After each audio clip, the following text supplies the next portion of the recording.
Hi, everybody. Thanks so much for tuning in from snowy Park City, Utah. We have snow coming down today and leaves still on the trees, but it's made for a beautiful winter wonderland as we are basking in the post-lantern glow this Tuesday after our 20th lantern class, our conscious leadership retreat. That's amazing. Amazing, Jeff. Congratulations to It's us. amazing. Congratulations to you. Congratulations to Sierra, who's not on camera, but is always here supporting us. We actually asked her to come on this podcast and she said no, um, because she's had enough of us. No, because she wanted some prep, which we respect. It's incredible. It's incredible that we are at 20 classes of Lantern and we're going to do a show with a couple special guests here in the next month or so, just talking about how we got there. Before we even go to Lantern, I just have to acknowledge the fact that it's snowing there because it Yeah. is 80 degrees in South Bend today. This is late October, is when we're recording this. If you're watching this on video, the only reason I'm wearing this vest is because inside the New Plenty office in South Bend, it's like 60 degrees. So I'm freezing, but it's almost 80 outside today. Yeah, it's so different here. And then we were talking this morning, when you live in a mountain town, a ski town, instead of the snow inviting you inside, it's like giddy playtime.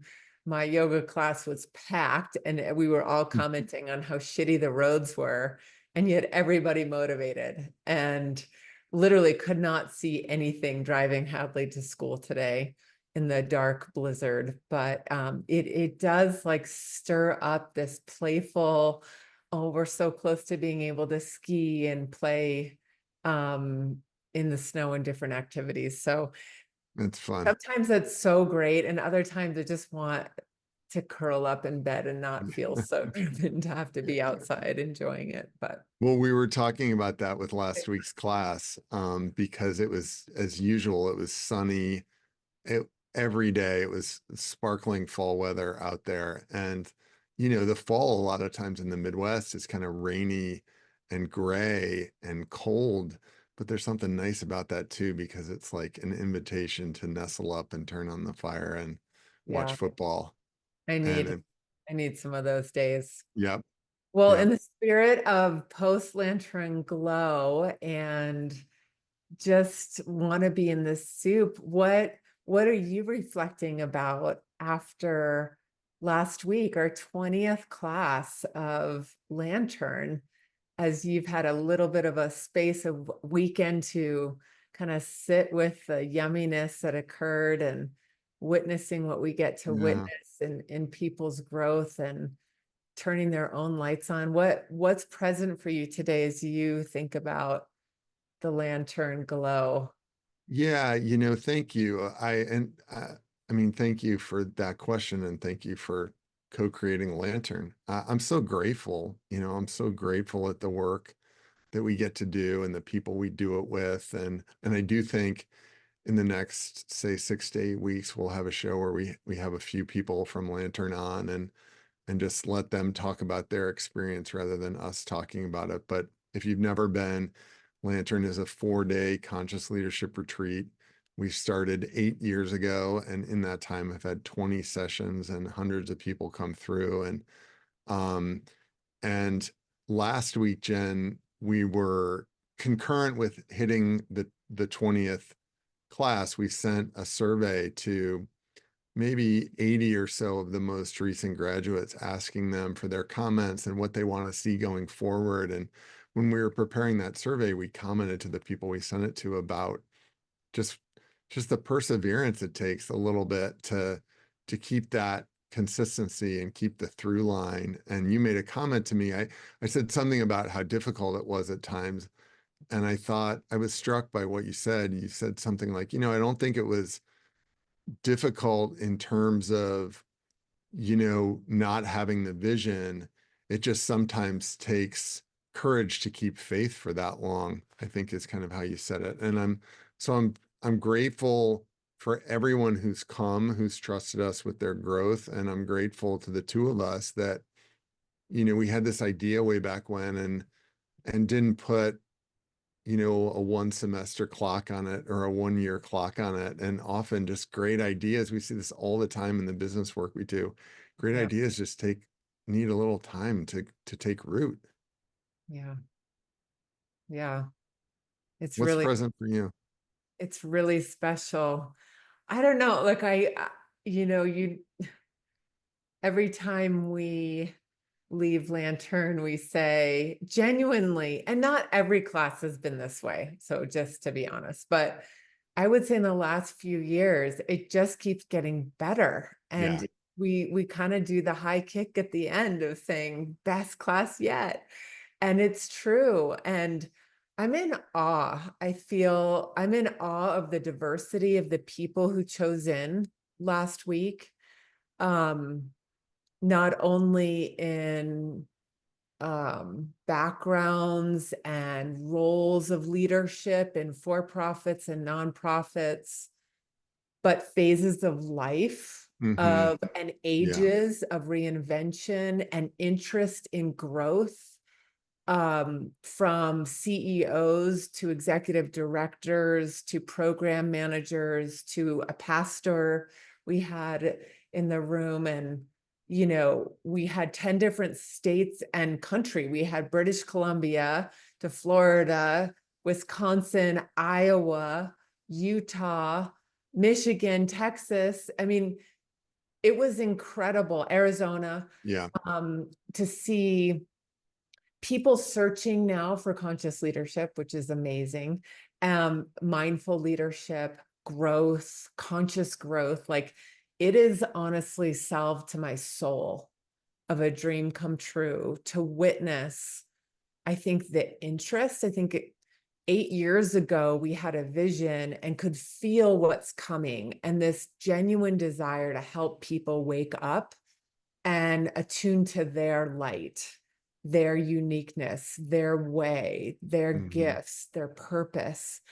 And now it feels like we're at a conjuncture where there is what we've been seeking is seeking us now. Like there's a waking up in the collective.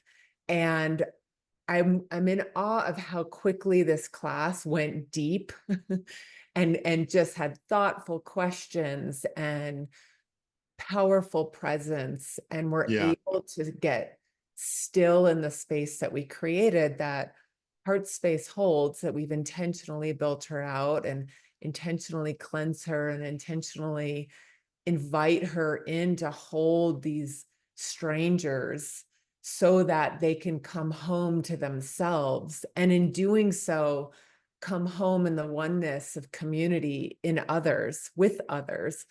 Um, and so I don't know, it's always hard to kind of slow down to celebrate. I think we're wired to then, okay, what's next? Like what's the next class? What's Yeah.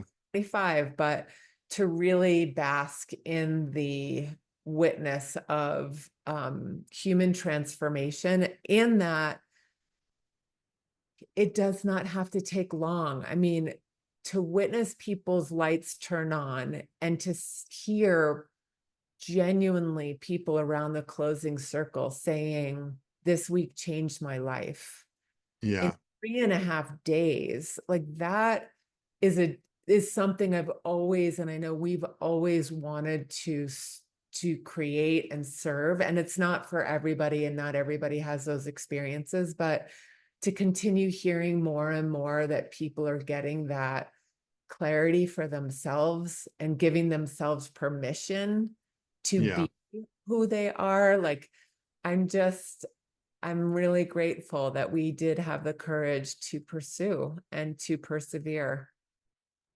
Yeah. I mean, there's so much there. I couldn't agree more. I think let's do something fun for everybody listening, and we'll put Sierra on the spot for afterwards.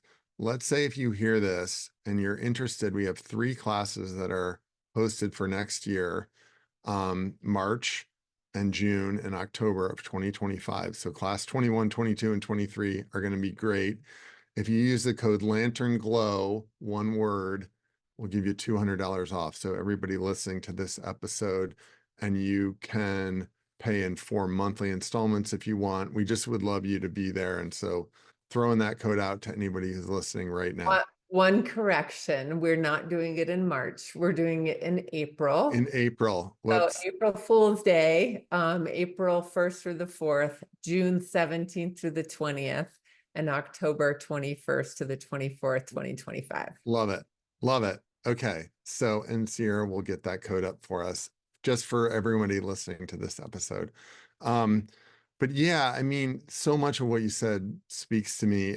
And to be honest, and this leads into what we wanted to talk about today. I came into the week hot. It had been a very busy fall personally and professionally for both of us. I think I clocked 7 trips beforehand in 10 weeks or something like that, and you were at that pace, if not higher. So I kind of came in pretty ready to be off the road, a little bit tired of living out of a suitcase. And I'm more and more I'm struck. I would say the last 2 years or so I've been struck by Lantern at how renewing it is for me and how refreshing it is for me, just to be in camaraderie with people who want to slow down, who want to put some distance between themselves and their thoughts, and then want to do that with others. And that idea of the healing, transformative power of space, of open space, of slowed down space, I think struck both of us last week, Jen. It was so obvious. And frankly, the biggest thing we hear from participants who leave, and maybe the only request for more or criticism we get, is, I wish it was one day longer. And Yeah. hell, if that's what people want when they leave, I feel like we've done a great job. But it speaks to how I think special it is to have calm space, supportive space like that, and how hard it is to create in our daily life. And so I don't want to rush us into the topic. So please stop me if you don't want to go there yet. But that's one of the things I think we wanted to share today, and just talk about that idea of what space can do, setting the right space, the tone of the space, and how to bring it into your daily life. Because it's great that people come to Heart Space, which is cozy and comfortable and in a beautiful setting, and they feel calm, but it's our wish and our intention that people learn that, how to bring that back with them to Yeah. wherever they live. Yeah.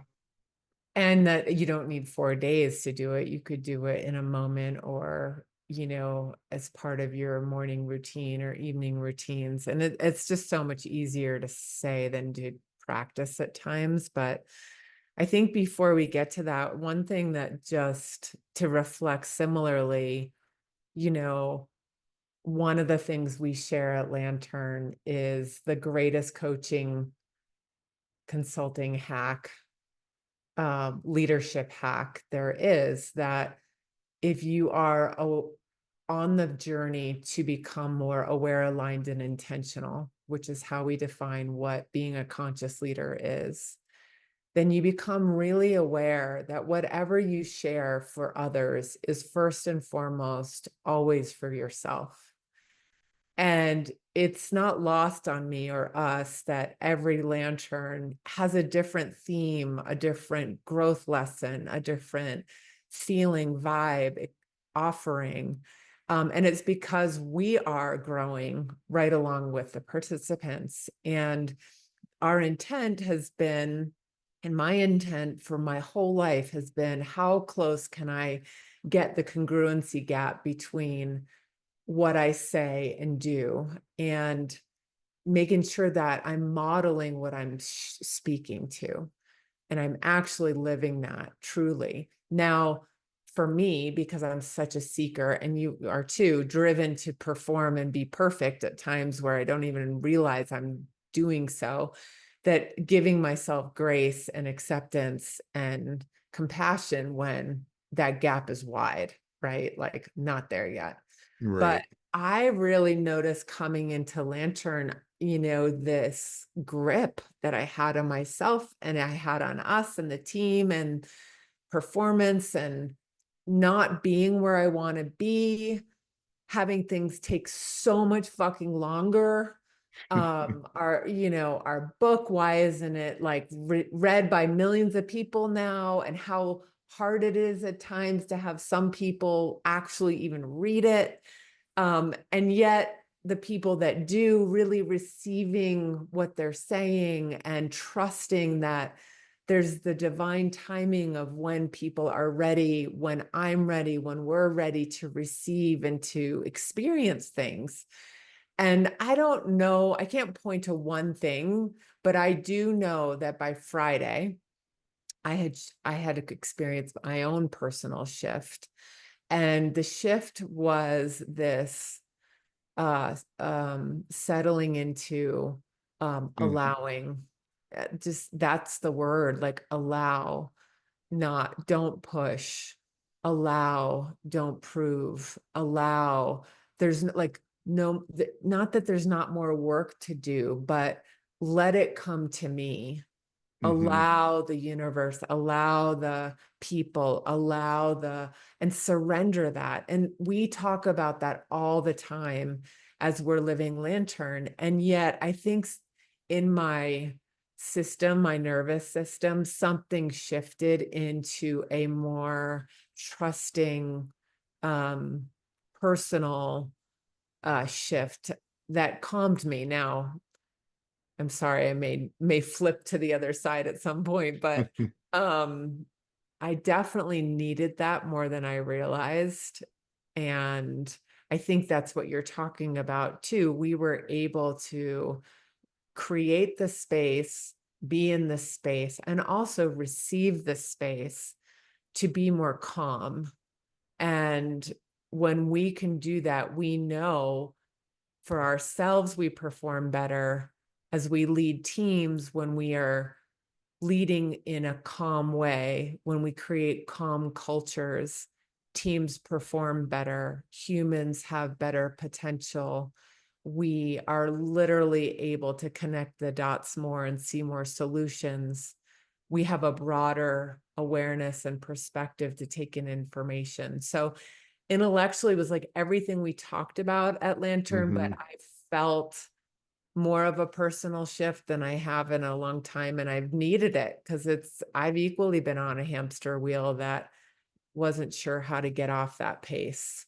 Yeah, I mean, I love that you brought up that point, and I think, we know there are other coaches and consultants who listen to this podcast, and I bet they can all resonate with this idea that you find yourself sharing advice, and then you listen to yourself and say, "Oh God, that's really for Yeah. me." Um, Before I get to that, I want to just touch on something else that you alluded to too, which is this is now the second Lantern class we've had since the book has been published. And that is really added a richness. I think I said on a few podcast episodes ago, we weren't really sure what would happen when we write a book about some of the main tenets that the retreat is about. Now, the retreat goes much more deeply in different directions, and we wrote the book intending that it would be something that you could read before and read afterwards, and it would be a complement. And I do think we've achieved that. Yeah. But I would say this is the second class now where a couple people have come in with the book already, dog-eared and underlined, and they're instantly trusting, ready to contribute, looking at things differently, bringing deeper questions in. And, on the first night when someone brings a deeper question in, it invites everyone to think in a deeper way. So that's just been so rewarding. And that leads me to then the second point, that Can I idea. Yeah. can I just interject Yeah. 2 seconds? So if you're listening and you're wondering what book are they What talking book? What are we talking about? It's called Leading with Light, Choosing Conscious Leadership When You're Ready for More. You can buy it on Amazon, Barnes and Noble, Bookshelf, any place that you buy your books. We are also publishing our first Audible version of it December 21st on the winter solstice. So you'll be able to download it on Audible should you like to listen versus read. And then would just offer, if you want a taste of the first chapter, for free. You can go to leadingwithlight.thebook.com to download the chapter of Leading with Light. Boom. Look at that. We're getting in a lot of good info here. I appreciate that. But um, the second thing, you speaking of your intention, and without going too much into that, like your word for the week, let's just summarize that in today's episode, and more on intention in the book or in past episodes if you want. But my word for the week was beginner. And in the same way of teaching what I need to learn, having just moved to a new city, I've really tried to approach South Bend as a beginner, not to necessarily go into, I'm meeting a lot of people.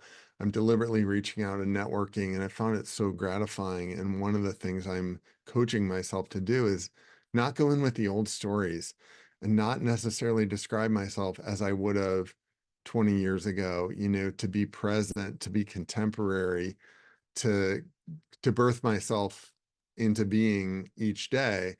And so that was really present for me at Lantern. And honestly, I know that's why I got so much out of it, is because there are times I have to admit, doing it 20 times, where I'm like, okay, it's the afternoon of day 2. I know how this is going to go. Here's where we're going to be. And without even wanting to, because I love Lantern so much, but you just kind of start planning for 5 o'clock. And obviously the point of holding a retreat is not to get to the end of the day. It's to be present with it.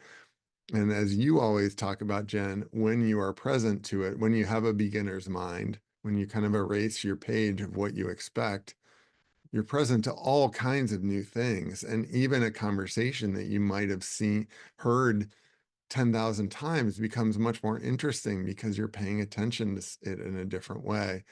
So I think that's what I got out of it, was that reinforcement of looking at things anew, giving life a chance to surprise you and delight you, and not being so attached to the way I talk about my story, which gets difficult because we have some of our stories in the book, so we've set them down, permanently. But man, it just was just rewarding, such a rewarding mix in all of those ways. Yeah. Yeah. And I love what, you're talking about: more awareness, more alignment, more intention, to just having the intention to be a beginner, is incredible. And I think about some of my relationships, especially family. I think is an easy way where you kind of assume your role, and you know how the conversation or dinner is going to go, and just Hmm. really treating, or your spouse or your partner or your children, to like see them as if, what if you didn't know so much about them? And what unlocks when we can free our mind and free our perspective, and give ourselves more space to actually respond to the moment. And I think that's the gift you gave yourself. And it's the same thing with allowing, right? And is if I can get to that place of intention of, instead of having to chase and work for and justify and do, what if I opened and created more space for the support to come? And what's so funny is, like, literally this is what we believe intellectually, but there's a soulful, heartful adjustment to that, where I Hmm. find myself like, I can do it really well in certain circumstances. I can do it really well for others, or share when I see that, oh, they just need to open, and what if this could be possible? But for myself, it's easier to kind of get into our fixed boxes. And I think, to weave this space invitation, and why we called heart space, why we even have space in the word, and why, like, soul space is even important, light space, like personal space, giving yourself more time to play with this canvas, this beginner's mind, this idea that if I'm not so full and preconceived and, you know, ingrained in my perspective, which is awesome to focus. It's so great to vision, right? Mhm. But it's limiting. It is literally a limitation we place on ourselves. And without space, we don't get the moments to relax, the moments to calm, the moments to do nothing, the moments to be. And I do think that's the unique quality about Lantern, genuinely, that it is not a place to come to learn a set of steps to become a better leader.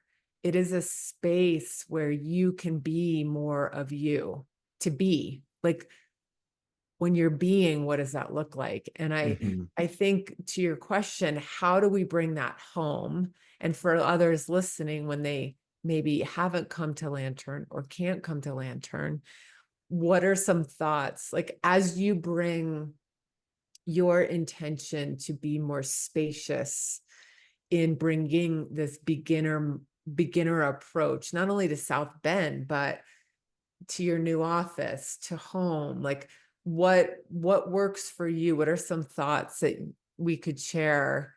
How do you create more space, this sacred space for you to be more open, more aligned, more aware, and more intentional with how you want to be?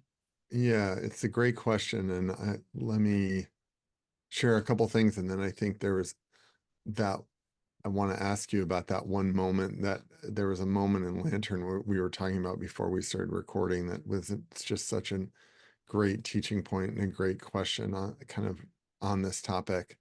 I think it sounds so silly, but the answer to creating space in your life is to be intentional about space. And so first of all, we have people say like, I just need more space. And we ask them where they hang out all day, and they hang out in their office. It's a box like this.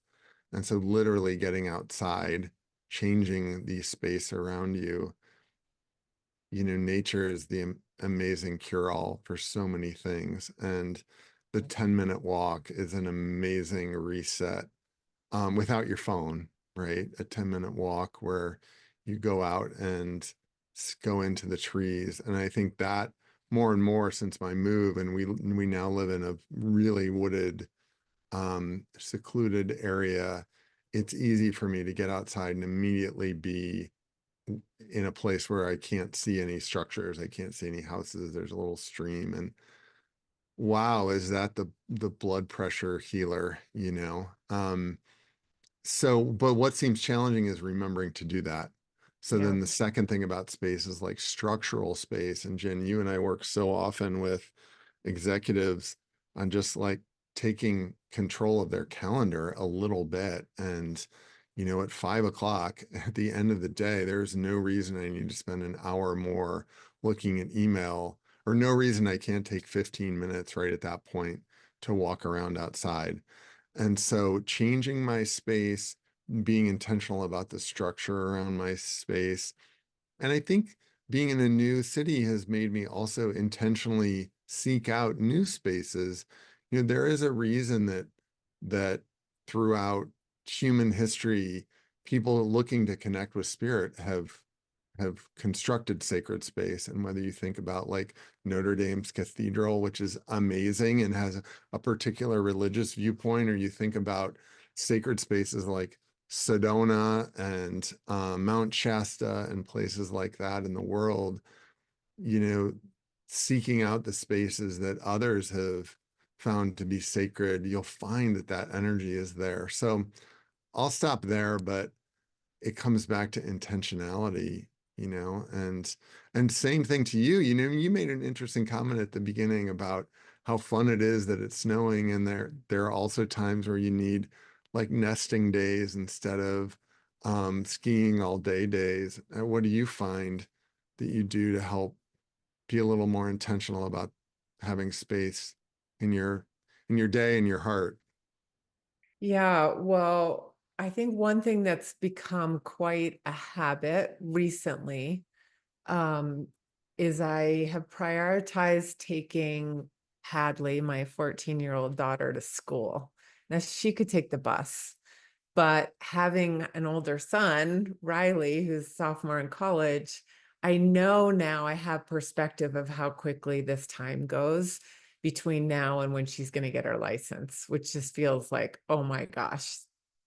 So this time to take her to school, which is 15 minutes, 10 minutes, it just feels so sacred and so important. So in the mornings, I prioritize that. So if I have to do that, that means I have to get her up at 6. And then I'm kind of in and out between doing what I'm doing and making her breakfast and lunch and getting her to school. In order for me to get Gen time, my time, I have to get up early. So I'm getting up at 5:15, sometimes 5, to be able to just sit in my meditation chair and tune in and be quiet and meditate.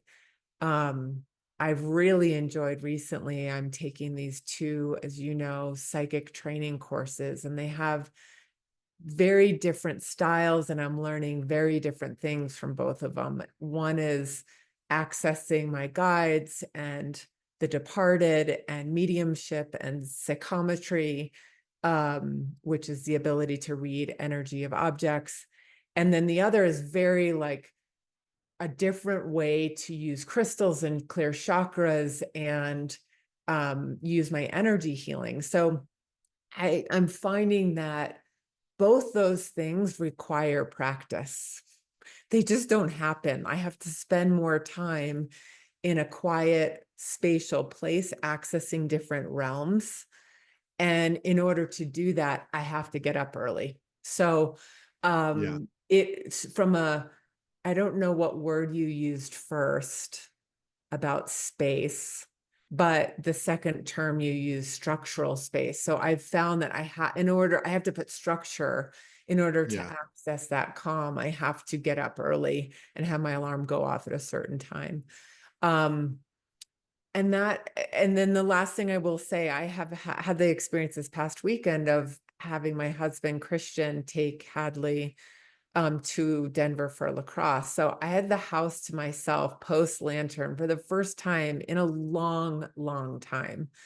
And I could feel my tendency wanting to fill it up by having girlfriends over and doing this beautiful dinner. Like I had all these things until I Mhm. caught myself to say, you know what? Actually, what I need, all of me needs, is to not have one freaking plan, is to simply just not do, and to allow myself to float in and out of what occurs to me in the moment.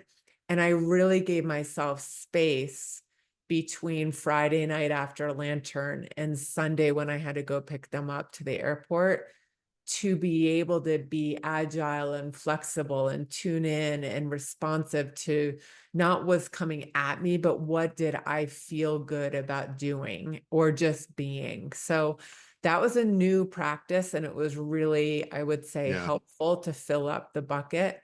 And I feel like I'm coming into this week in a different way as a result.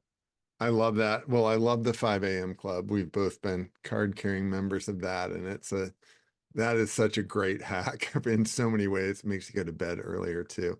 And I just want to point out for people the awareness, alignment, intention in that, which are 3 words we obviously talk a lot about. And it can sound like it's a big deal. And sometimes we're talking about, finding your life's purpose, but oftentimes we're also just talking about how you want to spend the morning, right? And waking up and being aware that you have a pit in your stomach is progress. And then seeing that you're, eating breakfast in the car and feeling like this isn't kind of how I want to spend my morning, which is out of alignment. And then it means that night being intentional to set your alarm earlier so you can respond to that awareness and do something that's more in alignment with what you want. Like those choice points all the time And giving create. yourself permission, I would just say, to do and be what you want. I think Yeah, that's a real piece of like, if it was your best friend, you would do it for them. right. But sometimes for us, we even override giving ourselves permission to treat ourselves the way that we would our best friend, lover, partner, etc. Right. Yeah. And I love the point about just doing nothing all weekend. We all need open weekends sometimes. I do hope my youngest son, Danny, doesn't listen to this at any point and realize that you make breakfast for Hadley every morning, because Well, that's not a good mom right there. sometimes she's on her That's own. amazing. So. Well, and that brings us to one. There were so many things that happened at Lantern that we wanted to share, but one in particular, I think, builds off of this, which is we were talking about this. We were talking about being intentional with space and decisions. And we were talking about sometimes, the right decision is not to make a decision. Sometimes we have to just kind of let things lie. Sometimes we don't need the meeting, right? Sometimes we need space. And someone asked, and it was a great question, like, well, wait, what, how does that work as a leader if I just say I'm not ready for the meeting today, and then I put it off, and then I'm modeling to my team that all they can put off their meetings all the time, and we have deadlines and we need to get shit done, and how does this work? Like, doesn't the need to be slowed down and create space work against the need to perform and execute?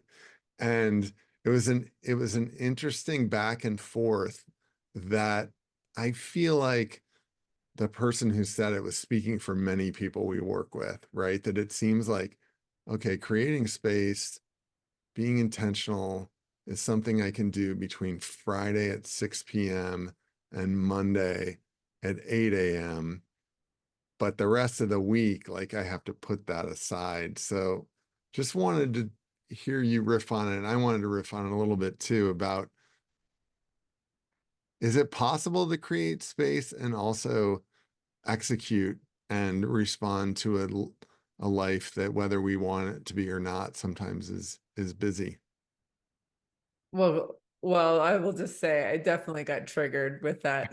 I went right into my power. That's what I was mining for right there. Yeah.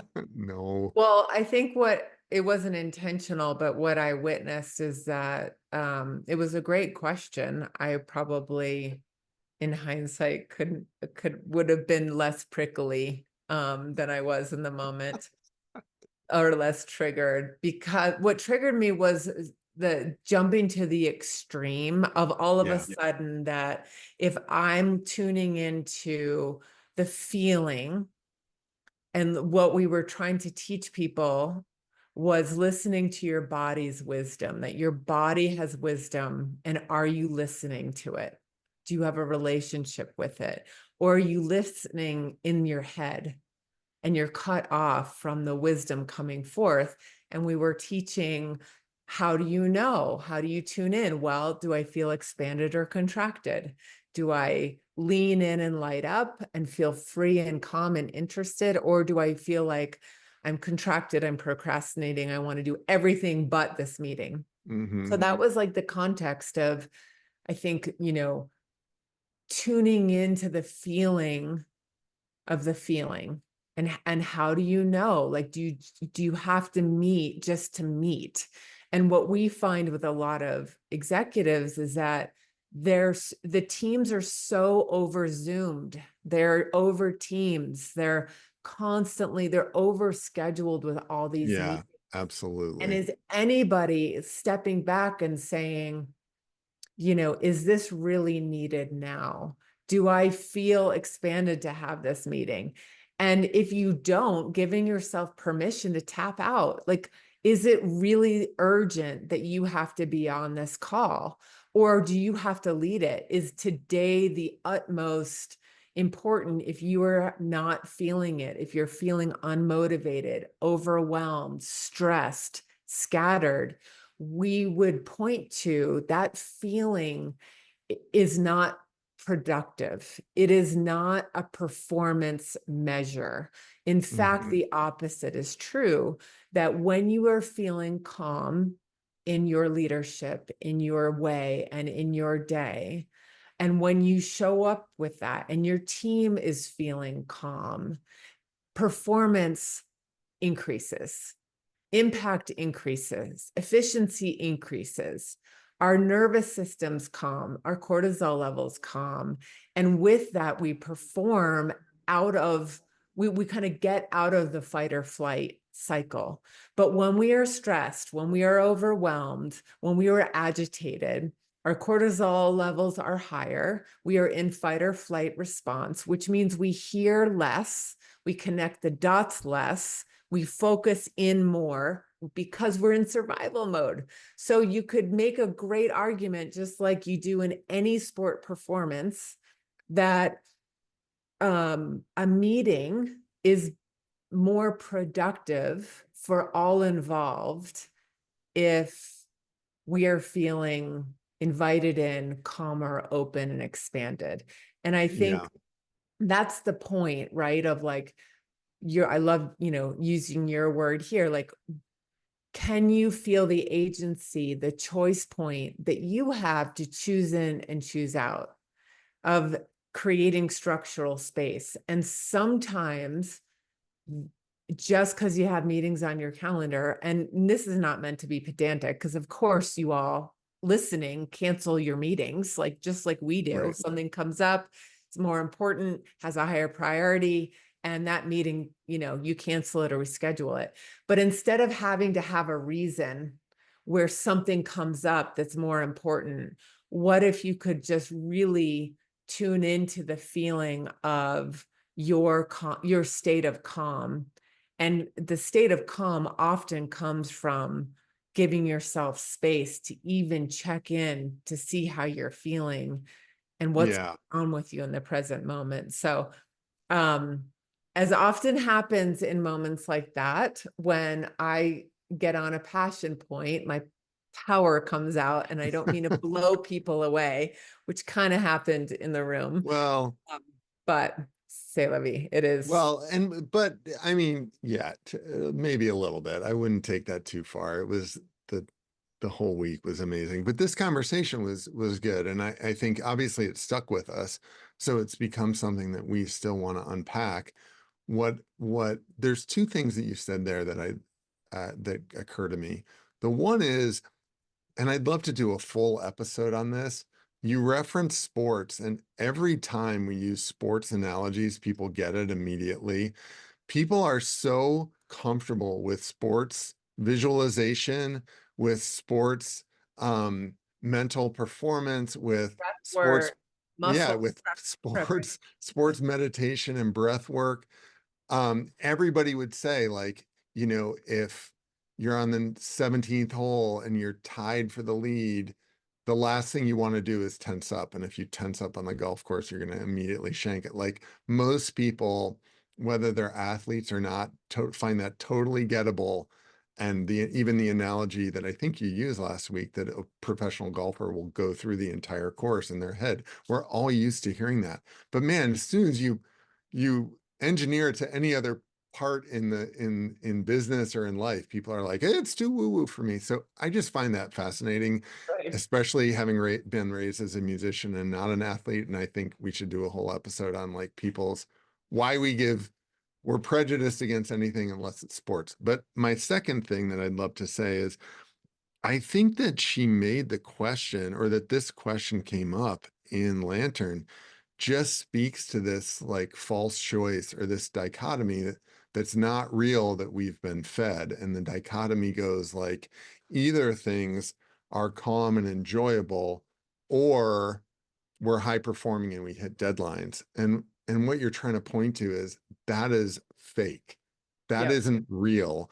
And you and I have both been part of cultures, and Lord knows we've worked with hundreds of cultures. There's ones where you can see they're stressed all the friggin' time, whether there are deadlines or not. And as soon as the deadlines come up, or there's mistakes, or there's a debrief, everybody is freaked out and is waiting for an axe to fall. There's other cultures where things are easy and flowing and fun.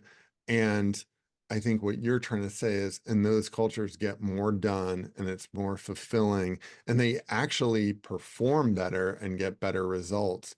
So this whole idea that like, I don't know. Is it true that you couldn't cancel all your meetings and still get results? Like, first of all, most meetings are so ineffective. That might be false.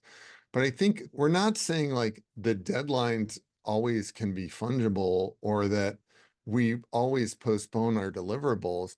We're saying that choosing that it's tense is optional, Yeah. you know? And what if we hit all the deadlines?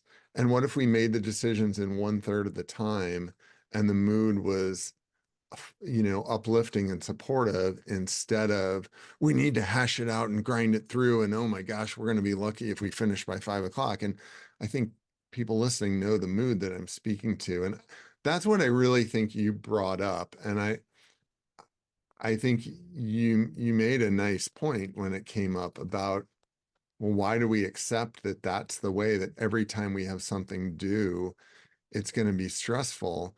And one more thing I'll just add, and then I know you're wanting to get in.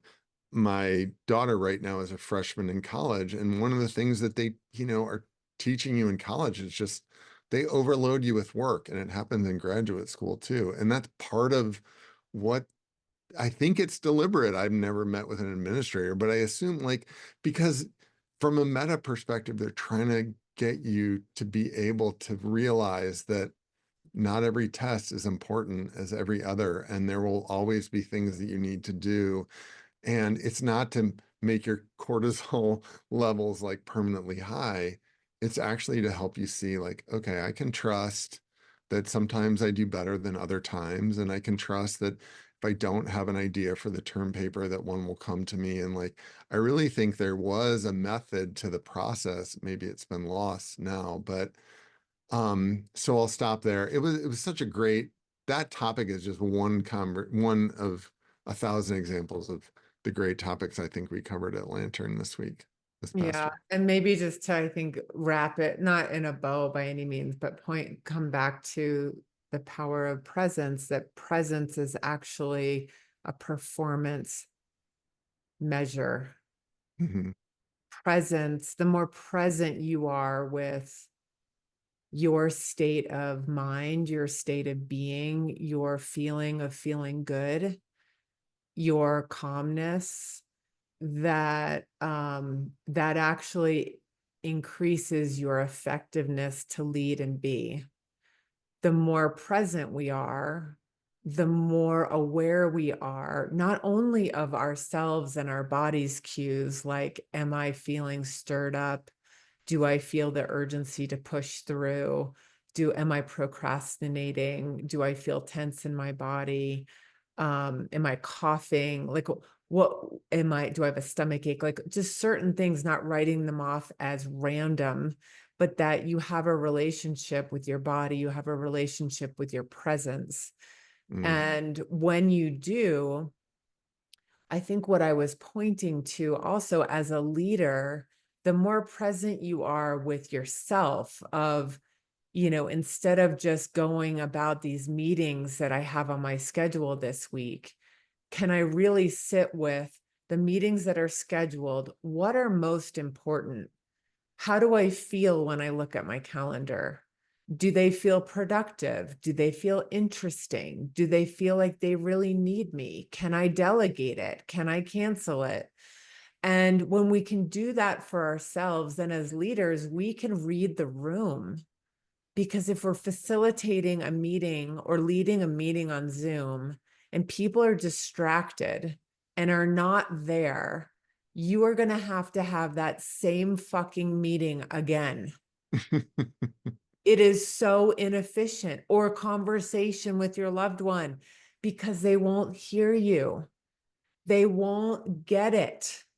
And you'll have to repeat and come back to and revisit. And that's the inefficiency.